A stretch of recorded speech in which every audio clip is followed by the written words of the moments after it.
So this is the Simultaneous Equations 3 exercise from my iMaths, and I'm going to look at the questions from tab 1. So there's in the first question two equations: 2p plus 5q equals 21 and 3p plus 4q equals 21. So they both happen to equal 21, but that's not going to particularly help us because we want the p's to be the same or the q's to be the same. So that's a pair of simultaneous equations. I'm going to label them equation 1 and equation 2.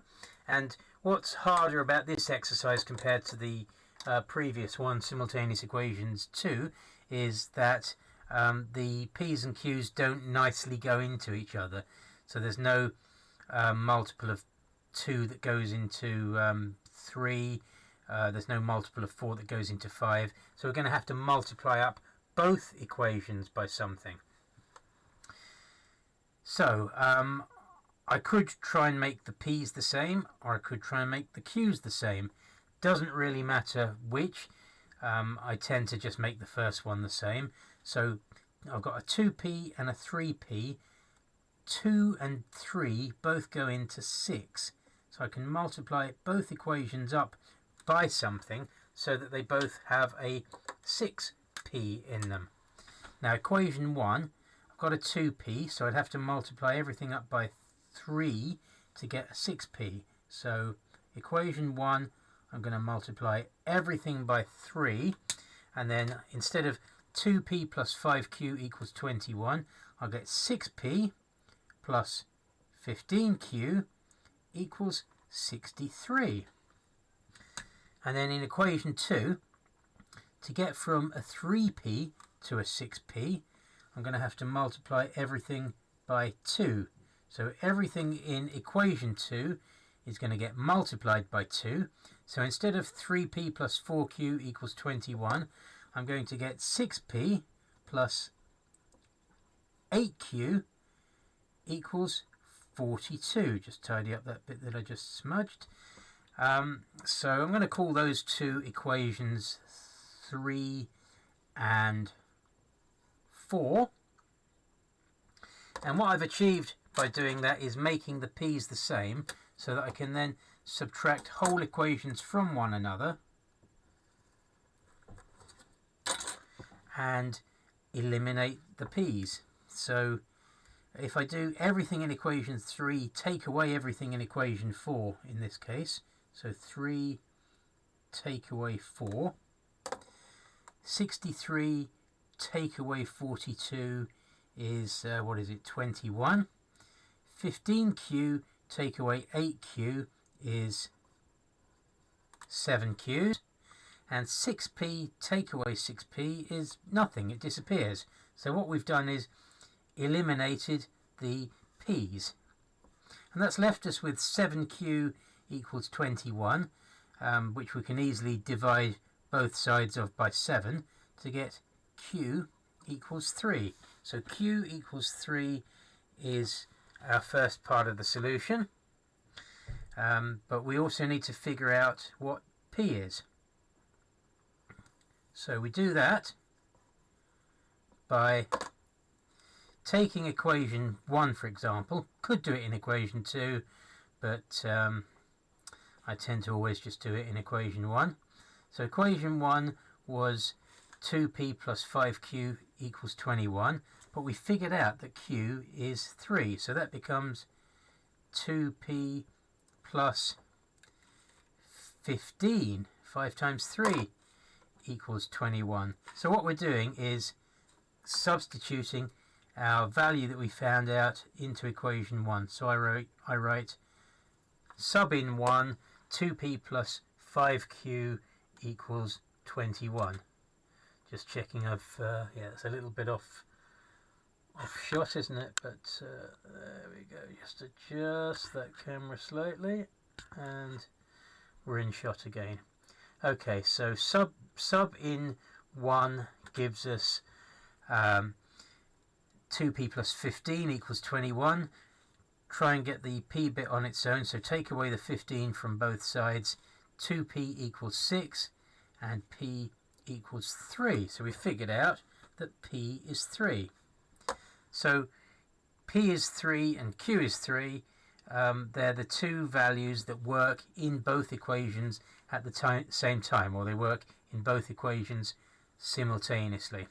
What I always like to do is just a little check stage. So having figured out the other value by substituting in equation 1, I like to check it all in equation 2 to make sure it works. So 3p plus 4q equals 21. That was equation 2. And I figured out that p and q are both 3. So that becomes 9 plus 12. And that does equal 21. So we know we've got it right. It works. Hooray. Okay. So that kind of structure should pretty well work for all simultaneous equations problems. You might eliminate the first variable first, you might eliminate the other variable first. You might do the top minus the bottom, or the bottom minus the top equation, depending on where the bigger numbers are and what makes it easier for you. You might sometimes add one equation to another if you've got plus and minus of the same thing. So there's all sorts of variations on that structure, but the fundamental structure of solving an equation by, or a pair of simultaneous equations by elimination, is pretty much the same every time. Let's just pair those off like that. Okay, so I'm going to go on to the next question. I'm not going to flip back to the iMaths screen. I'm just going to rub the board out and write it out live. So 3s plus 2t equals 30, and 2s plus 7t equals 88. So that's what the second question looks like, and we've got to figure out what s and t are. Okay, so that's a pair. I like to bracket them off and number them when they're a pair. And well, again, let's make the s's the same. So 3 and 2 both go into 6. So if I multiply everything by 2 in equation 1, I'll get 6s, instead of 3s. And then everything else multiplied by 2. So 3s plus 2t equals 30 becomes 6x plus 4t, 4, breathe, t equals 60. And if I multiply everything in equation 2 by 3, I get, instead of 2s plus 7t equals 88, I get 6s plus 21t equals, oh, I've got to do 3 times 88 in my head now, that's 264. 264. I'm just going to write this one, the first one again, where the inks run a bit, so that's supposed to say plus 40 equals 60. Be a bit large from the pen. Plus 4t equals 60. So in any case, I've multiplied both equations up by something, whatever it took to make, in this case, the s's the same. Could have multiplied by something else to make the t's the same, doesn't really matter. But now I've got a pair of equations, let's call them 3 and 4, and they've both got the same amount of s's in them, which means I can subtract whole equations from one another and have the s's disappear, eliminate the s's. This time I noticed that the numbers on the bottom are bigger than the numbers on the top. So what I'm going to do is the bottom equation minus the top equation, 4 minus 3, equation 4 minus equation 3. So I'm doing it bottom minus top. So 264 take away 60 is 204. 21t take away 4t gives you 17t, and 6s take away 6s disappears, leaves you with nothing. So we've eliminated the s's. So having subtracted the whole of equation 4 minus the whole of equation 3, we're left with 7t equals 204. Now I'm just in my head, I know 17 goes into 204, so that will divide exactly. T equals 204 divided by 17. I think it's 12. Just double checking in my head. Yes, it's 12. Okay, so T equals 12 dividing both sides by 17. So having figured out that T equals 12, that's half the job done, but we now need to substitute that into equation 1 to try and figure out what s is. So equation 1 was 3s plus 2t equals 30. We figured out that t is 12, so that becomes 3s plus 2 times 12 is 24 equals 30. Want to get the s bit on its own, so I'll take away the 24 from both sides to get 3s equals 6. Now I just want to know what 1s is, so I divide everything by 3 to get 2. So my answer is t equals 12, s equals 2, but I'd like to just check that in equation 2. So 2s plus 7t equals 88 becomes 2 times 2 is 4, 7 times 12 is 84, 4 plus 84 equals 88. That all checks out, so we know we've got it right. At this point I'm going to just flip over to my iMath screen. I'm not going to do it in the video, but just off screen I'm typing in my answers so far while I still remember them. So it was 3 for the first one, and then this one we've just worked out, it's s equals 2 and t equals 12, right, because we're going to mark that at the end of the video. Okay, I'm going now to write down the next one, so we'll rub all this out.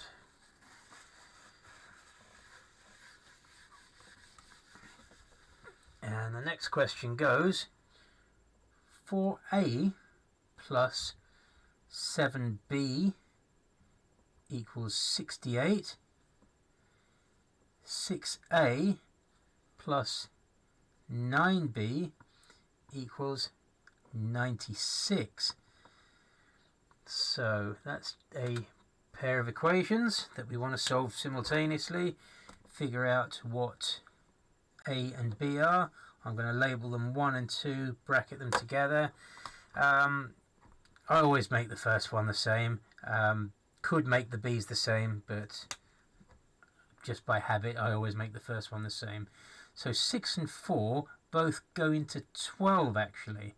So I can multiply equation 1 by 3 so that instead of a 4a I get a 12a. And I can multiply equation 2 by 2 so that instead of a 6a I get a 12a. So doing that I'll get 12a in both of them. So everything in equation 1 times 3 first of all. 4a plus 7b equals 68 is going to become 12a plus 21b equals 68 times 3 in my head. It's 204. And everything in equation 2 times 2. So 6a plus 9b equals 96 becomes 12a plus 18b equals 192. So I'm going to call those equation 3 and equation 4 and pair them together.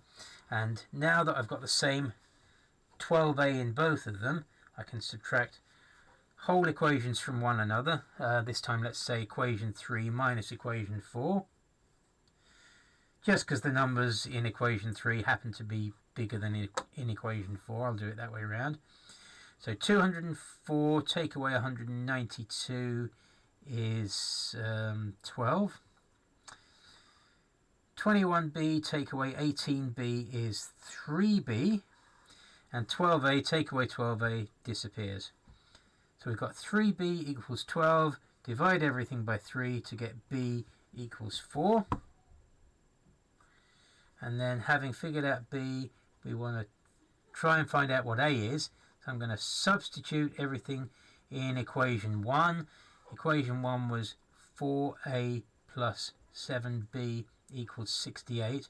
So that's going to become 4a plus 7 times 4 is 28.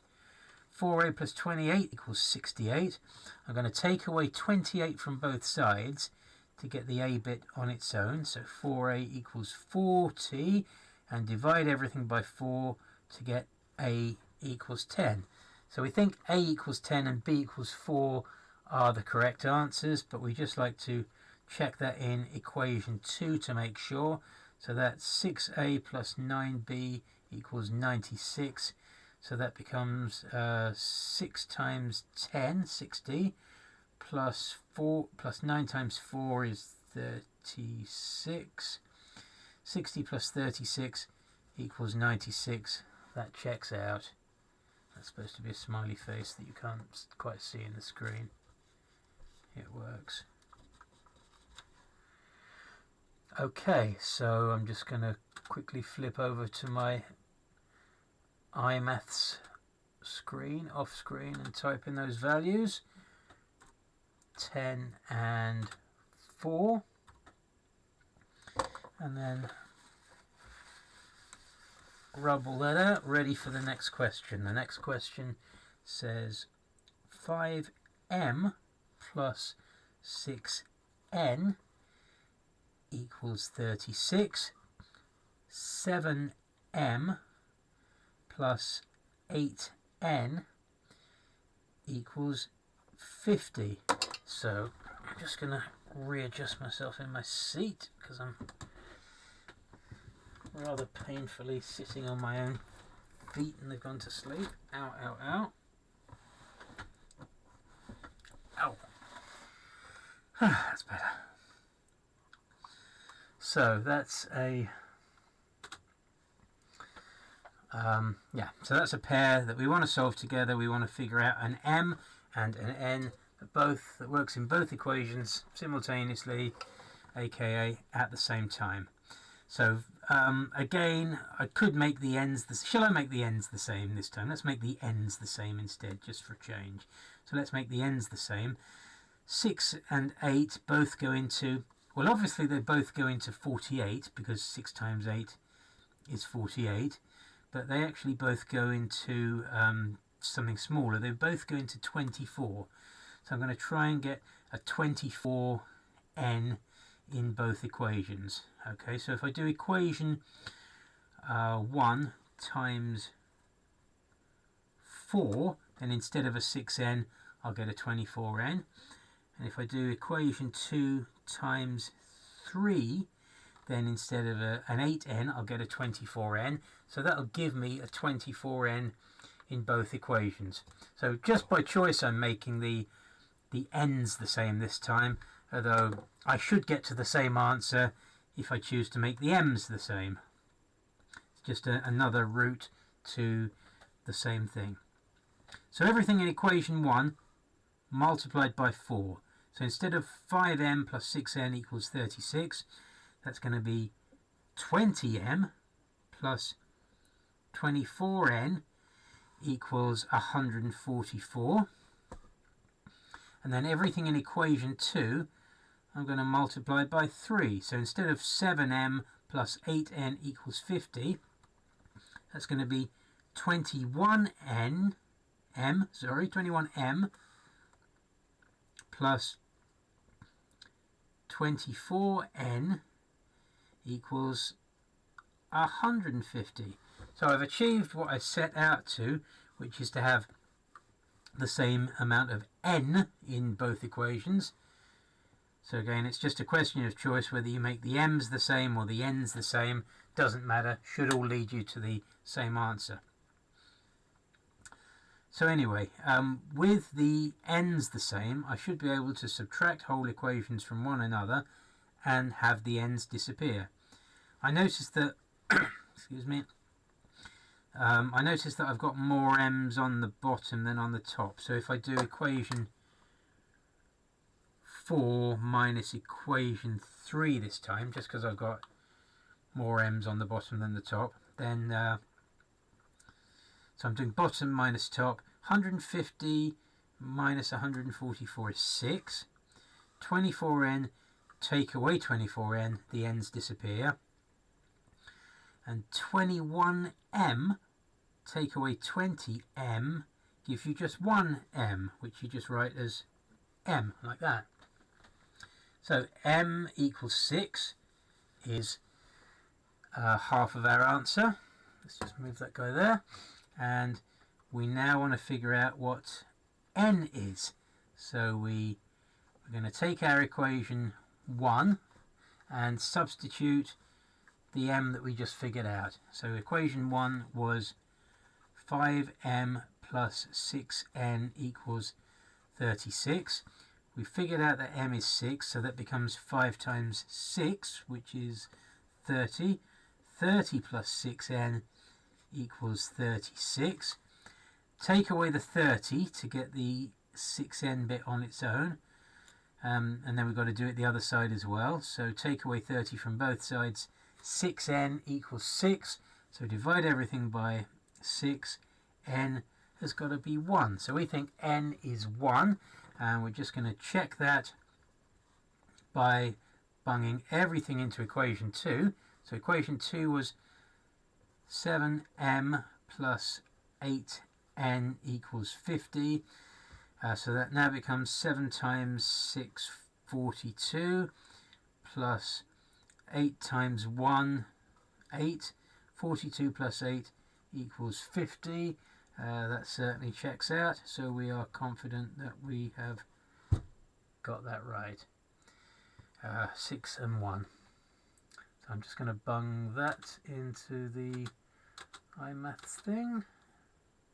6 and 1. So as I said, I could have gone another route and made the m's the same, but it should still have led me to the same answers. M equals 6, n equals 1. There's only one pair of solutions, m and n, that works in both equations at the same time, aka simultaneously. Right, so I've put all those answers in the iMaths page, and now we've got a word problem. The cost of 2 bunches of roses and 2 bunches of carnations is 30. So I've got a feeling I'm going to end up calling these R and C. So R is going to be the cost of a bunch of roses, and C is going to be the cost of a bunch of carnations, and that's what we've got to figure out at the end. Okay, so one bunch of roses costs what? One bunch of carnations costs what? I'm going to call those R and C, the cost of a bunch of roses, the cost of a bunch of carnations, and they give us 2 pieces of information. So two bunches of roses, 5 bunches of carnations, $30. 5 roses, 2 carnations, $54. So I'm just going to go over to my whiteboard again now. So there's my information represented as 2 equations, 1 and 2.